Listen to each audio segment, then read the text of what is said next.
It's all up right. to the National Assembly to Governor El-Rufai, it's interesting that you have raised it. I have a copy of the recommendations. Perhaps the next level is to do advocacy to ensure that the National Assembly look at what we have said is a solution to stopping people being killed in Nigeria. But I saw some kind of frustration in the eyes and in the words of your friend, the governor of Borno State. And not only him is frustrated about the killings, also the Sultan of Sokoto is frustrated. Let me read to you some of the things that the Sultan said. The Sultan said a few days ago.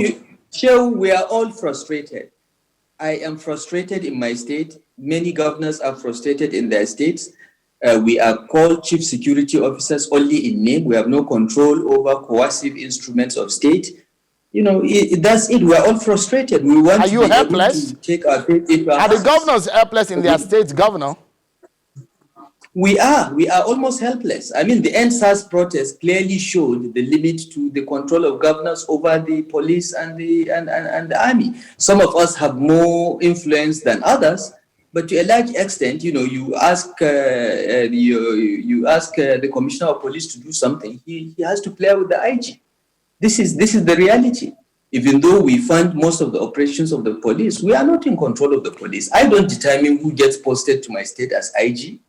And if I give him directives, he can decide to flout the directives. But Governor El-Rufai, we are all frustrated. So, Governor El-Rufai, if the Sultan says the North is the worst place to live, he said bandits had become more daring, and in fact, he said, apart from the fact that the North is the worst place to live, he said household and markets with AK-47 and nobody is challenging them. So if you say there's so much frustration in the governors, where then do you go to? Well, we have made representation, you know, to the president and the vice president. One of the most important steps, which I have written to the president about, and he has concurred, is the need for the police council to be meeting regularly.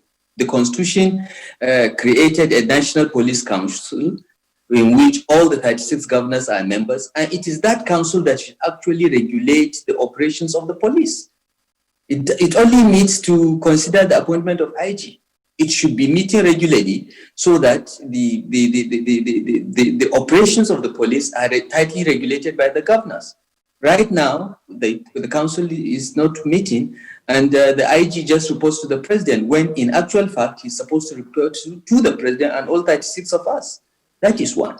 Secondly, there is a need to look at the disposition of the armed forces across the country and target them at areas of greatest need. In the Northwest and Northeast, we are dealing with banditry and the Boko Haram insurgency, and there is a need for sustained and coordinated bombing and ground operations to wipe out these bandits and the remnants of Boko Haram.